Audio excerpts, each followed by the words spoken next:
की भक्ति। तो भगवान शिव ने पूछ लिया कि तुम कौन, क्या चाहती हो मांग लो। उसने कहा जितने जन्म मिले मेरे, जितने जन्म, प्रत्येक जन्म में मैं अपने पति के चरणों की सेवा करूं। समय आया, एक बार करवा का नाम, उस जो पार्वती जी की सहेली थी उसका नाम करवा पड़ गया। करवा पड़कर एक साधारण परिवार में उसका जन्म था। पति के साथ संग में रह रही थी। पति को थोड़ा शरीर में शिथिलता हो गई थी और वो शिथिलता को देखकर पति को लगी प्यास। जब प्यास लगी तो पानी पीने के लिए पति सरोवर के पास गया। जरा ध्यान देना इस कथा। पति गया सरोवर के पास में। कई लोग करवा चौथ की बहुत हंसी उड़ाते हैं, माताओं की बड़ी हंसी उड़ाते हैं। उनसे निवेदन है मेरा, हमारे सनातन धर्म के जितने व्रत हैं, हमारे सनातन धर्म के इस भारत की भूमि से जितने नियम धर्म जितने निकले हैं, जितने व्रत निकले हैं, साधना निकली है, ये साधारण नहीं है। इसलिए बार बार कहते हैं चंदन है इस देश की माटी, तपोभूमि हर ग्राम है, हर बाला देवी की प्रतिमा, बच्चा बच्चा राम है। कोई साधारण नहीं है, कोई। अब पार्वती जी की वो सहेली का नाम जन्म लेते लेते लेते लेते एक बार करवा पड़ गया। पति थोड़ा सा शिथिल था, शरीर में थोड़ा रोग हो गया था। पानी पीने के लिए सरोवर पर गया। सरोवर में जैसे पानी पीने के लिए गया, एक मगर ने उस पति का पांव पकड़ लिया।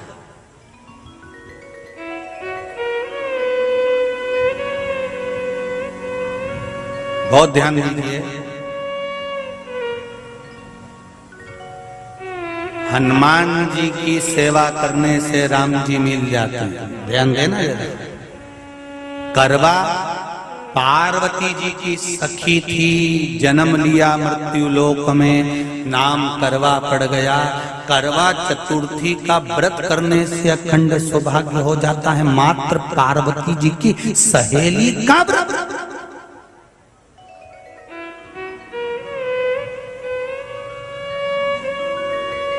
विचार करिए कितना कितना भाव।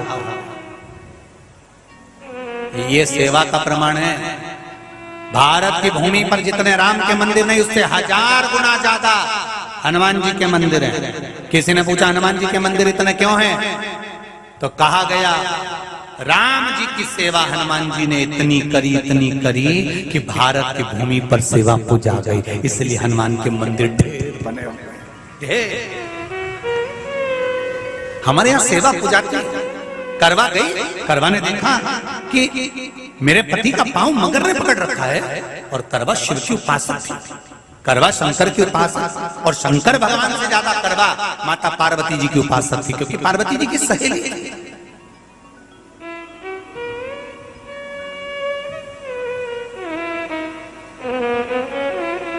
पति का पांव खींच कर मगर पानी में लेकर जा रहा था। करवा आराधना में लगी हुई थी।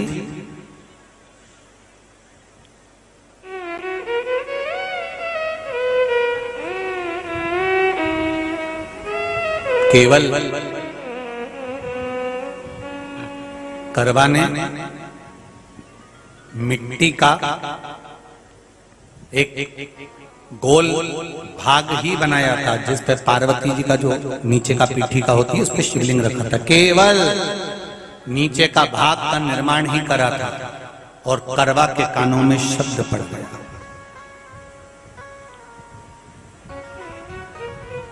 करवा के कानों में शब्द पड़ गया, पति के चीखने की आवाज आई। करवा दौड़ पड़ी। ये तो अब कैलेंडर में छपा हुआ करवा चौथ का फोटो आने लगा। नहीं तो पहले नियम था दीवार पर बनाई जाती थी करवा, और वहां पूजन करी जाती थी। कई माताएं जानती होगी यहाँ पर आज भी पहले दीवार पर बनती थी, पूरा परिवार की सौभाग्यवती नारियां वहां आकर पूजन करती थी एक जगह, फिर बाद में छत पर जाकर करवे का अर्घ दिया करती थी। ये नियम था। अब तो बना बनाया कागज आ जाता, उसको चिपका दो, पूजन कर लो, वो अलग प्रमाण। पर यहाँ करवा मट्टी का भाग का लेपन कर रही थी, और लेपन करते करते बस उस समय पर पति की आवाज आई, छोड़ा, करवा भागी।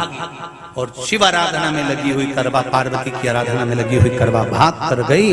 पति को देखा तो मगर खींच कर ले जा रहा था। करवा ने अपना चीर फाड़ कर मगर की पूंछ को पकड़ कर खींचा।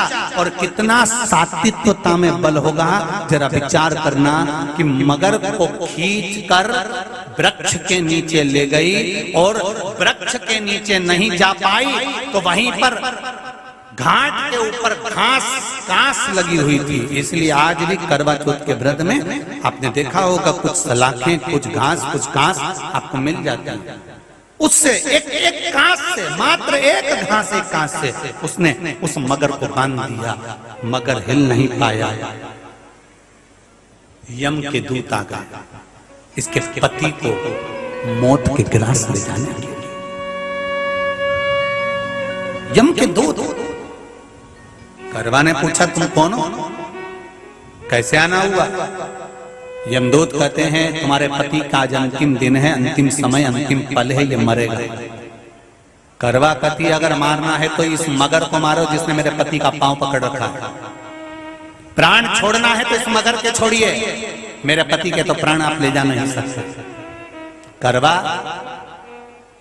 हम अपने नियम को नहीं बदल सकते। तेरे पति की अंतिम सांसें हैं, वो मरेगा। मगर को अभी नहीं मरना है, मगर अभी कम से कम 9 महीना और जीवित रहेगा। इसका हमारे पास लेख है। करवा कहती है ऐसा हो नहीं सकता। यमदूत खड़े हैं, ले जाने दे नहीं रही। क्रोध आ गया करवा को, हाथ में जल उठाया। अगर एक यमदूत भी मेरे पति को उठाकर ले जाता है तो मैं शिव भक्त माता पार्वती जी की भक्त करवा आपको श्राप दे दूंगी। सब दौड़ पड़े, यमराज के पास चले गए। यमराज ने पूछा तुम दौड़ कर आए हो, क्या हुआ? यमराज पूछते हैं, दूत कहते हैं वो करवा अपने पति को नहीं लाने दे रही। यमराज वहां कर खड़ा हो जाता है। करवा को समझाया, करवा तेरे पति के प्राण जा चुके हैं, तेरा पति अब मरने वाला है, अंतिम क्षण इसको ले जाने दे, इसका आज आखिरी दिन है। मगर को ले जा पर मेरे पति को नहीं। मान नहीं पाया। यमराज जब क्रोध पर अड़ गया तब करवा को क्रोध आया, और क्रोध में आकर जल लेकर करवा ने श्राप देना चाहा यमराज को। यमराज चरणों में पड़ गया, रेन दे करवा, मैं तुझे वर देता हूँ, आज चतुर्थी का दिन है, तेरे पति को मैं जीवन दान देता हूँ। आज के दिन जो तेरे नाम से व्रत धारण करेगा उसका खंड सौभाग्य स्वयं यमराज करेगा। स्वयं ये वो करवा चौथ का व्रत है। दुनिया के लोग भले हमारे सनातन धर्म पर उंगली उठाएं, दुनिया के लोग भले हंसें कि बताओ करवा चौथ का व्रत होता है, पति की पूजन करते हैं, कोई कुछ बोलता है, कोई कुछ बोलता है, पर सनातन धर्म की ये पहल, हमारे सनातन धर्म का ये आनंद सुख देने वाला।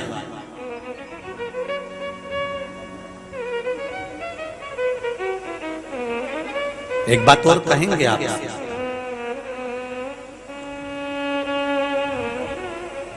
ये भारत की भूमि, ये मेरे हिंदुस्तान की भूमि सभ्यता और संस्कृति की देने वाली है। ये सिखाती है विदेशों को भी कि नारी को किस तरह से रहना चाहिए और उसका जीवन कैसा जीना चाहिए।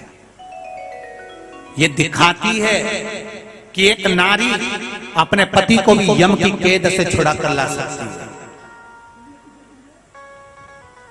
ये दिखाती है।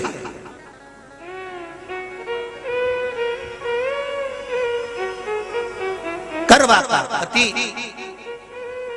जो मगर ने पांव पकड़ रखा था, प्राण छूट रहे थे, वो करवा का पति जीवित रह गया। जीवित दौड़ कर गई, मट्टी का पात्र रखा था, मट्टी के पात्र में जल भर कर लाई अपने पति को, क्योंकि पानी पीने के लिए ही गया था,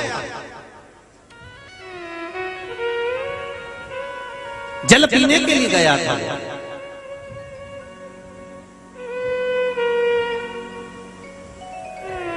मट्टी के पात्र में जल भरकर जब करवा लेकर आती है, और करवा जब मट्टी के पात्र में जल भरकर लेकर आई, अपने पति को पानी पिलाने लगी। पति उठा, उठकर उसने कहा, इस जल की जरूरत तेरे को है करवा, क्योंकि तूने शिव आराधना के लिए, पार्वती की आराधना के लिए मुख में कोई जल नहीं रखा। पति ने जल का आचमन अपनी पत्नी को कराया। बस वही नियम आज तक हमारे सनातन हिंदू धर्म में चला आ रहा है। करवा चौथ का पति पत्नी को आचमन कराया। ये करवा चौथ की कथा का विस्तार, कई लोग कहते हैं कथा कहां से आई, तो आप बता सकते हो। इस कथा को, आज की क्लिप को काट कर जनमानस तक भेज सकते हो कि ये कथा का विस्तार आप अपने जीवन में सुनिए। उसके बाद फिर भगवान कृष्ण ने द्रौपदी को इस कथा का वर्णन कराया। फिर एक कथा भगवान कृष्ण ने सुनाई, एक सेठ का प्रसंग, उसके 7 पुत्र थे, एक पुत्री थी, भाइयों की बहन, उसको खाना खिलाना था, भूख के भाई साथ में खाना खाते थे। एक अग्नि का ज्वाला दिखाकर चलनी में से बहन को भोजन करा देना, पति का नष्ट हो जाना, फिर बहन